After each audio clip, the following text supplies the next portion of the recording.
မင်းကလေးတိုင်းအိမ်တော်မပြုတ်ခင်မှာကိုရိုင်းဦးတလုံးကိုအကောင်ဖောက်ရပြီးအဲ့ဒီဦးထဲကနေထွက်လာတဲ့ဘလို့တတော်အမျိုးမဆိုသူတို့ရဲ့ခင်မုန်းဖြစ်လာရတာပါမင်းကလေးတယောက်ကရှေးဟောင်းမြေခွေးဖြူလေးတစ်ကောင်ကိုအကောင်ဖောက်ခဲ့ပြီးကြည့်ရှုနန်းတော်မှာသူနဲ့အတူအတော်မတတ်နိုင်တဲ့စီးစိမ်ချမ်းသာတွေကိုခံစားပြီးနေထိုင်သွားခဲ့ပါတယ်နောက်တစ်ယောက်ကတော့ကြောက်စရာကောင်းတဲ့မွေကြီးတစ်ကောင်ကိုအကောင်ဖောက်ခဲ့ပြီးအဲ့ဒီမွေကြီးကသူ့မျိုးဆက်တွေကိုချက်ချင်းမွေးဖွားပေးဖို့သူမကိုကူတဲ့အထိတရုတ်တိုက်ဆွဲခေါ်သွားခဲ့ပါတယ်ကံမကောင်းတဲ့အမျိုးသမီးတစ်ယောက်ကတော့မွေးပါဝါလေးတစ်ကောင်ကိုအကောင်ဖောက်ခဲ့ပြီးမင်္ဂလာဦးညမှာပဲအဲ့ဒီတတော်ကသူမကိုလမ်းမတွေပေါ်ဆွဲခေါ်သွားပြီးတွေးသမျှလူတိုင်းကိုသူဟာနတ်ဖျားနဲ့တူလားဒါမှမဟုတ်မိစ္ဆာနဲ့တူလားလို့လိုက်မေးပြီးတောင်းရမ်းခဲ့ပါတယ်မင်းသမီးလေးကတော့ပိုပြီးတောင်ကန်ဆိုးပါသေးတယ်တော်ဝင်မင်းသမီးတယောက်အနေနဲ့သူမဟာအနက်ရောင်ဦးတစ်လုံးကိုရခဲ့ပေမဲ့3နှစ်ကြာအောင်ဝတ်ပေးခဲ့ပြီးတဲ့နောက်မှာတော့အဲ့ဒီဦးကပေါက်မဲ့လက္ခဏာလုံးဝမပြတာကြောင့်သူမဟာတနိုင်ငံလုံးရဲ့လှောင်ပြောင်စရာဖြစ်ခဲ့ရပါတယ်သူမရဲ့ခမဲတော်ကတည်နေပြီလို့ထင်ရတဲ့အဲ့ဒီဦးနဲ့အတူသူမကိုစွန့်ပစ်ဖို့ပြင်နေတော့မှပဲဥခုံကနောက်ဆုံးတော့အကွဲသွားခဲ့ပါတယ်ကောင်းကင်ဘုံကိုအနက်ရောင်အလင်းတန်းကြီးထိုးတက်သွားပြီးဥခုံထဲကနေငကားနှက်လေးတစ်ကောင်ပြန်ထွက်လာခဲ့ပါတယ်ငကားစစ်စစ်တစ်ကောင်ထွက်ပေါ်လာတာကြောင့်တနိုင်ငံလုံးအောင်ပွဲခံခဲ့ကြပြီးငကားနှက်ဖျားကိုယ်တိုင်တော့မင်းသမီးကိုလာကြိုဆိုကနတ်ပြည်ကိုတက်လန်းနိုင်မှုအတွက်နတ်လန်းကိုအထူးဖွင့်ပေးခဲ့ပါတယ်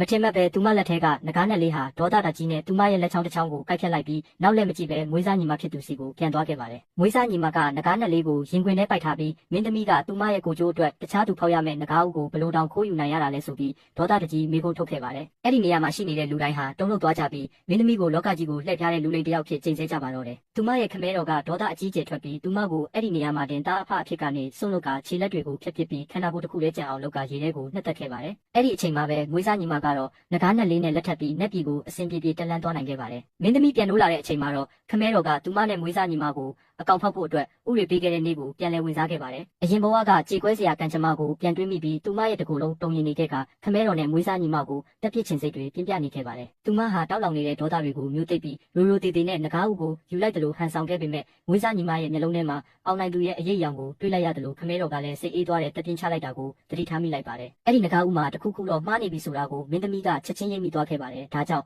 အရင်ဘဝကလိုဂယုတစိုက်မပြူးစုတော့ပဲငကားဥကိုမြေပြင်ပေါ်ရိုက်ခွဲပစ်လိုက်ပါတယ်ငကားနဲ့လေးဟာဆူဆူဝါဝါအော်ဟစ်လိုက်ပေမဲ့မင်းသမီးကဓာတ်ကိုဆွဲထုတ်ပြီးတစ်ချက်တည်းနဲ့အပြတ်တက်လိုက်ပါတယ်လုံးဝတည်သွားတာတေချာအောင်လို့သူမဟာငကားလောင်းကိုဖျောင်းနိုင်မိတဲ့ဖြစ်ခဲ့ပြီးပြဖြစ်တဲ့အထိမိရှို့လိုက်ကနောက်ဆုံးတော့စိတ်အေးလက်အေးတက်ပြင်းချနိုင်ခဲ့ပါတယ်ပြီးနောက်သူမဟာဓာတ်ကိုကောက်ကင်ပြီးခမဲတော်ကသူမနဲ့မွေးစားညီမအတွက်ငကားဥတွေတွားရှာပေးခဲ့တဲ့ငကားချောင်းနဲ့စီကိုဥတီသွားခဲ့ပါတယ်အဲ့ဒီငကားနဲ့ကိုတက်လိုက်ပြီးဖြစ်လို့သူမဟာငကားချောင်းနဲ့ထဲမှာအတစ်တလုံးထပ်ရှာဖို့ရည်ရွယ်ခဲ့ပါတယ်အချိန်တော်ကြာပြီးတဲ့နောက်မှာတော့မင်းသမီးဟာဖြူစင်ဝင်းပနေတဲ့ငကားဥတစ်လုံးကိုနောက်ဆုံးမှရှာတွေ့သွားခဲ့ပါတယ်အဲ့ဒီဥထဲကနေထွက်ပေါ်လာတဲ့ပြင်းထန်တဲ့ငကားအရှိန်အဝါကိုသူမခံစားမိနေပြီးအရင်ငကားနဲ့ထက်မနှိမ့်ကျတဲ့အစွမ်းတွေရှိနေခဲ့ပါတယ်သူမဟာဥကိုချက်ချင်းပဲရင်ခွင်ထဲပိုက်ထားပြီးအလွန်မင်းချင်းမြတ်လို့စွာနဲ့ပုတ်တက်နေခဲ့ပါတယ်ဘေးကင်းမှုအတွက်သူမဟာနန်းတော်ကိုမပြန်တော့ပဲငကားဥကိုသူမရဲ့ကိုယ်ပိုင်အိမ်တော်စီယူဆောင်သွားကလုံခြုံရေးတပ်ဖွဲ့တွေကိုခေါ်ယူပြီးရင်းကောင်းတကောင်တော့အဝင်ထွက်မရှိစေရအောင်တင်းတင်းကြပ်ကြပ်စောင့်ကြပ်ဖို့အမိန့်ပေးလိုက်ပါတယ်ဘယ်သူမှနှောက်ယှက်မှာမဟုတ်ဘူးဆိုတာတေချာသွားတဲ့အခါသူမဟာနေတိုင်းဥကိုသူမရဲ့နှလုံးသွင်းနဲ့တိုက်ကြွေးခဲ့ပါတယ်ဒါပေမဲ့အံ့ဩစရာကောင်းတာကတော့တလကြာပြီးတဲ့နောက်မှာမွေးစားညီမကလည်းရွှေရောင်တကားလေးတစ်ကောင်ကိုအကောင်ဖောက်နိုင်ခဲ့ပါတယ်